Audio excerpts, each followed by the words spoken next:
function of a neural network is to receive a set of inputs, perform progressively complex calculations, and then use the output to solve the problem. Neural networks are used for lots of different applications. But in this video, we will focus on classification. Classification is the process of categorizing a group of objects with only using some basic features. There are lots available like logistic regression, support vector machines, and naive Bayes. The firing of classifier or activation produces a score. For example, you need to predict if the patient is sick or healthy.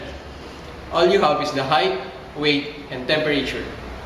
The classifier would receive this information of the patient, process it, and firing it to score a high score determines if the patient is sick. A low score would suggest they're healthy. Neural net are used for classification tasks when object can fall into one of at least two categories. Unlike other networks, like a neural network is highly structured when it comes to layers. The first layer is the input layer. The final layer is the output layer. The output layer and all layers in between is referred to as hidden layers. A neural net can be viewed as the result of spinning classifiers to fire together in a layer. This is because each node of output layer has its own classifier. Take that node for example. It gets its input from input layer and activates its score and is passed as an output on the hidden layer for their activation. A set of input is passed to the first hidden layer. The activation of that layer is passed to the next layer and so on until reach the output layer. The results of the classification are determined by the scores of each node.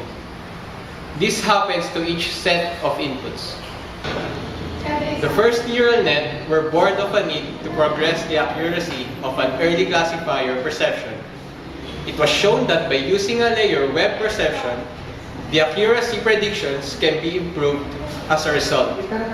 This new neural net was called multi-layer perception, or MLP. Since then, the nodes inside neural net have replaced perception with more powerful classifier, and the name MLP has stuck.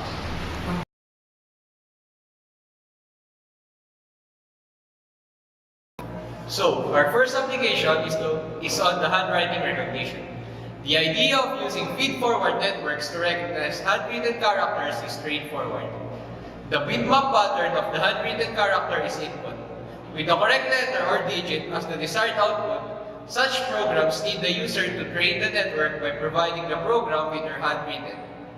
Patterns this handwritten recognition is applied for validation of signatures on bank check and for optical character recognition for data entry. Neural network can also be used on traveling salesman problem. So what is this traveling salesman problem? It refers to the finding the shortest possible path to travel all cities in given area. We can use neural network to solve this problem.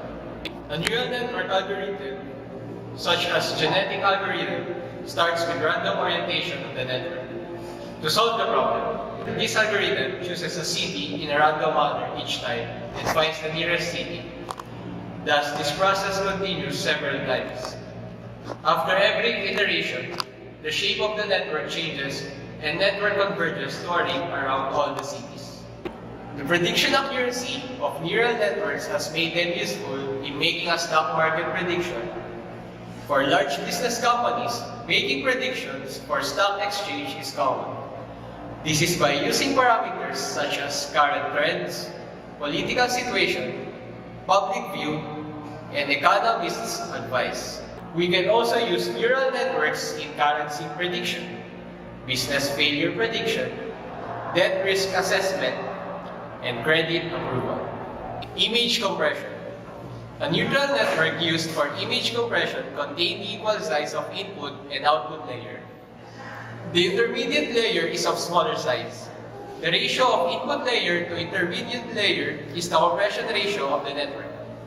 Idea behind data compression Neutral networks is to store, encrypt, and recreate the actual image again. Thus, in such network, we can use input for training purposes itself.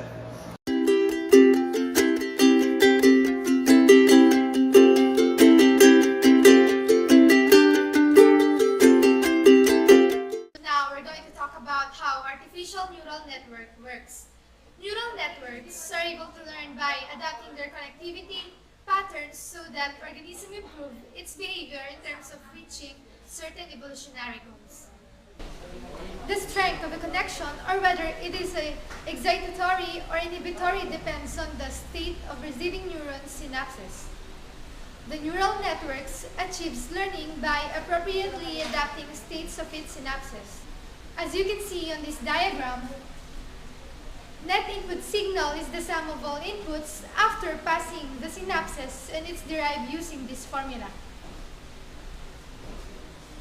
This can be viewed as computing the inner product of the vector Wi and O, where alpha is the angle between two vectors. In most A and N, the activation of a neuron is simply defined to equal its net input signal.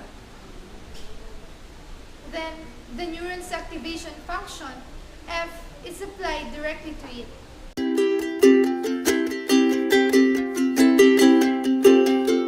So now, what do such functions F sub 1 look like? We call this activation function. Now, what is activation function? In computational networks, the activation function of a node defines the output of that node given an input or set of inputs. Now let's get into deep about the activation function. There's a lot of activation functions there. The identity activation function, binary step activation function, sigmoid activation function, tan activation function, arctan activation function, rectified linear unit or ReLU activation function. So now let's look what does this mean. So identity activation function is simple as this. If you have input X, then you have an output X. The graph of this function just looks like this.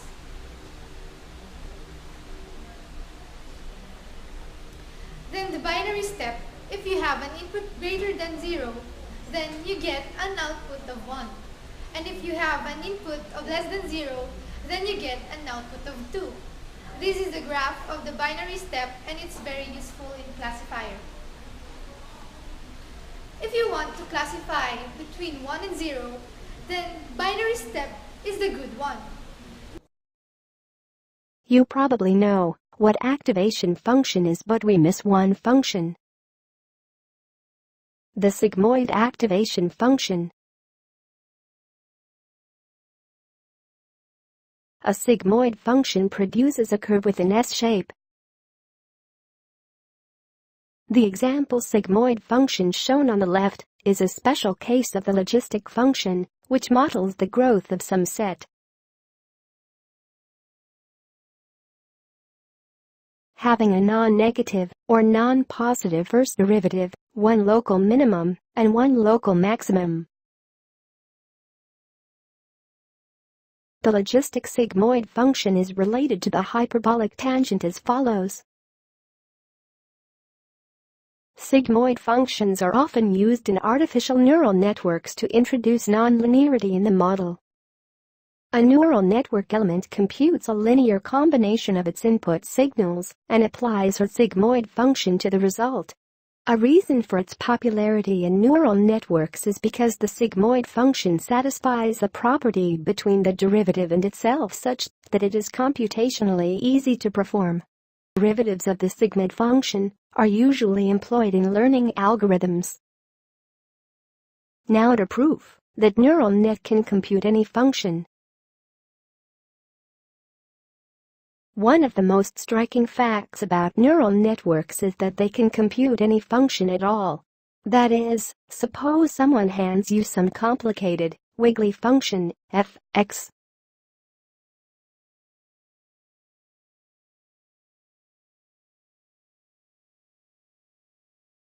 No matter what the function, there is guaranteed to be a neural network, so that for every possible input, x the value f, x, or some close approximation, is output from the network.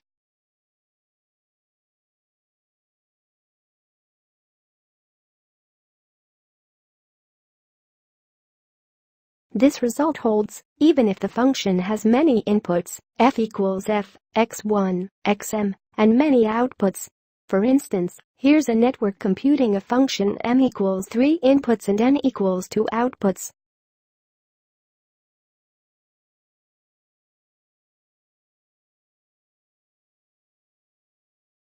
This result tells us that neural networks have a kind of universality. No matter what function we want to compute, we know that there is a neural network which can do the job. To understand why the universality theorem is true, let's start by understanding how to construct a neural network which approximates a function with just one input and one output. It turns out that this is the core of the problem of universality. Once we've understood this special case, it's actually pretty easy to extend to functions with many inputs and many outputs. To build insight into how to construct a network to compute f, let's start with a network containing just a single hidden layer, with 2 hidden neurons, and an output layer containing a single output neuron. We can simplify our analysis quite a bit by increasing the weight, so much that the output really is a step function, to a very good approximation. Below I've plotted the output from the top hidden neuron, when the weight is w equals 999. Note that this plot is static, and you can't change parameters such as the weight. It's actually quite a bit easier to work with step functions than general sigmoid functions. The reason is that in the output layer we add up contributions from all the hidden neurons. It's easy to analyze the sum of a bunch of step functions, but rather more difficult to reason about what happens when you add up a bunch of sigmoid-shaped curves. And so it makes things much easier to assume that our hidden neurons are outputting step functions. More concretely, we do this by fixing the weight w to be some very large value, and then setting the position of the step by modifying the bias. Of course, treating the output as a step function is an approximation, but it's a very good approximation, and for now we'll treat it as exact. In fact, the step is at position s equals bw, as you can see, by modifying the weight and bias in the following diagram.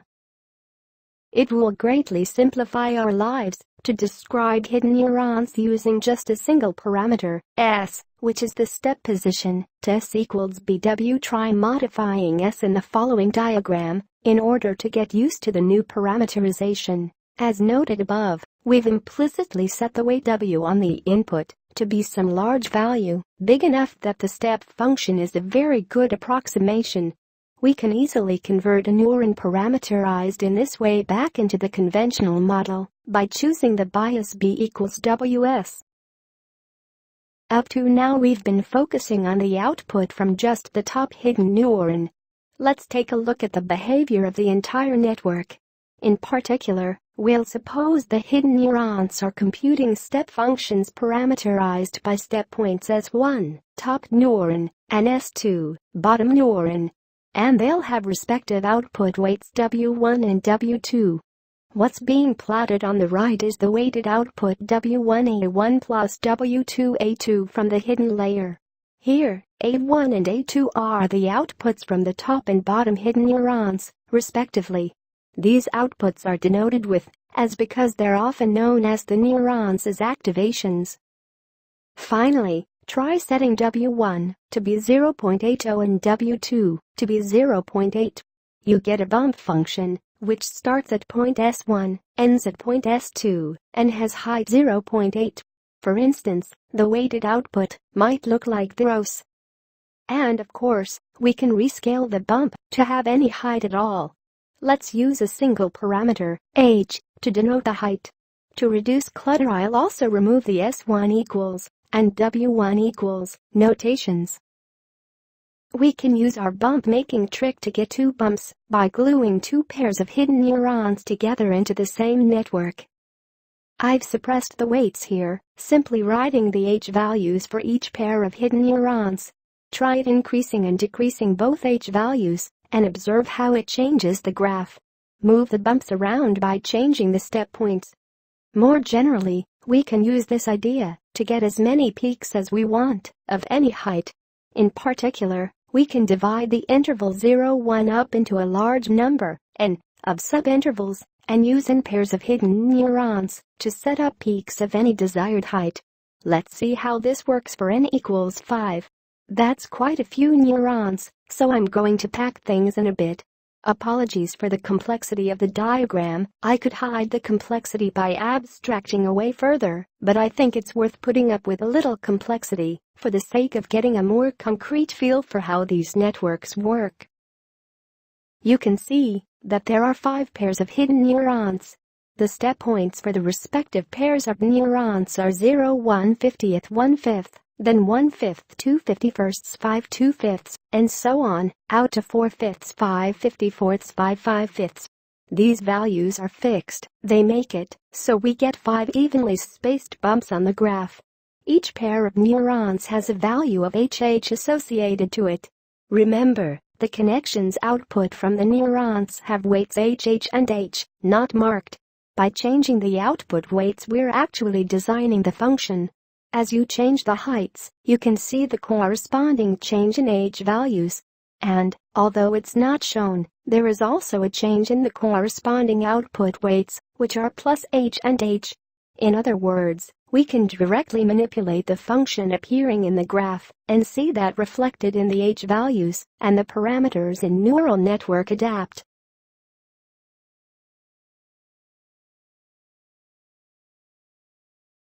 The explanation for universality we've discussed is certainly not a practical prescription for how to compute using neural networks.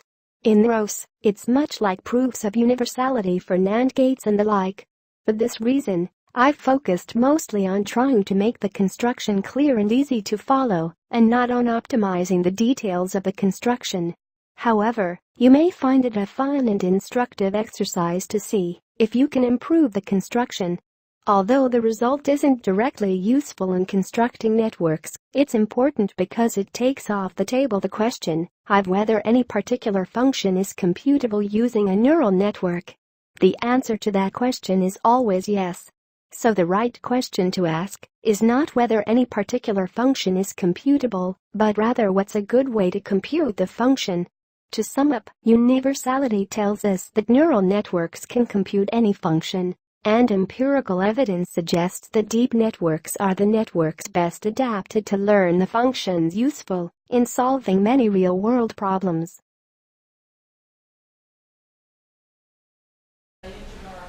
Now we have tan activation function, which contain between -1 to +1. Similarly useful, just like the sigmoid function, the difference is the sigmoid is only between 0 and 1. So this is tan activation function 2 by 1 plus e to the -2x minus 1. Now, these are tan activation function just like the tan and sigmoid, but this one is between -1.5 to +1.5. Now we have the ReLU or rectified linear unit activation function, which is the popular one. When it comes to deep learning and neural networks, what it does is if you have an input of greater than 0, then you get a value of greater than 0. Then if you have an input 0, then it remains 0. What it does is to remove the negative value of a function.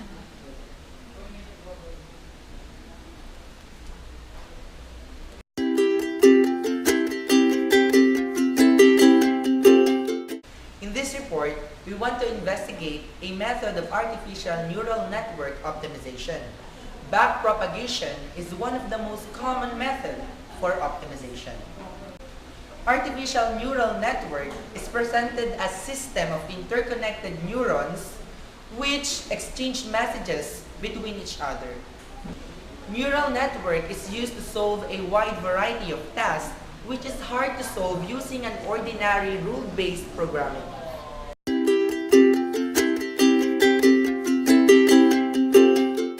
Backpropagation is an abbreviation for backward propagation of errors. Is a common method of training artificial neural networks used in conjunction with an optimization method such as gradient descent. The method calculates the gradient of a loss of function with respect to all the weights in the network. The gradient is fed to the optimization, which in turn uses it to update the weight in attempt to minimize the loss function. Backpropagation is the method used in artificial neural networks to calculate the error contribution of each neuron after a batch of data in image recognition, multiple images is processed. It is a special case of an older and more general technique called automatic differentiation in the context of learning. Backpropagation is commonly used by gradient descent optimization algorithm to adjust the weight of neurons by calculating the gradient of the loss function. This technique is also sometimes called backward propagation of errors because the error is calculated at the output of the distributed back through the network layers. Optimization algorithms help us to minimize an objective function, which is simply a mathematical function dependent on the model's internal learnable parameters, which are used in computing the target values, or y, from the set of predictors, or x, used in the model.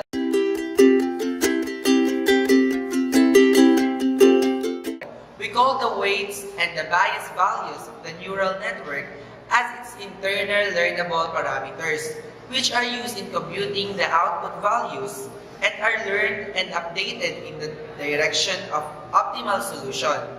For example, minimizing the loss by the network's training process, and also play a major role in the training process of the neural network model. Generally, when we talk about an optimization, the objective function is the mean square error function. We have to find optimized values weights of neural network to minimize the objective function.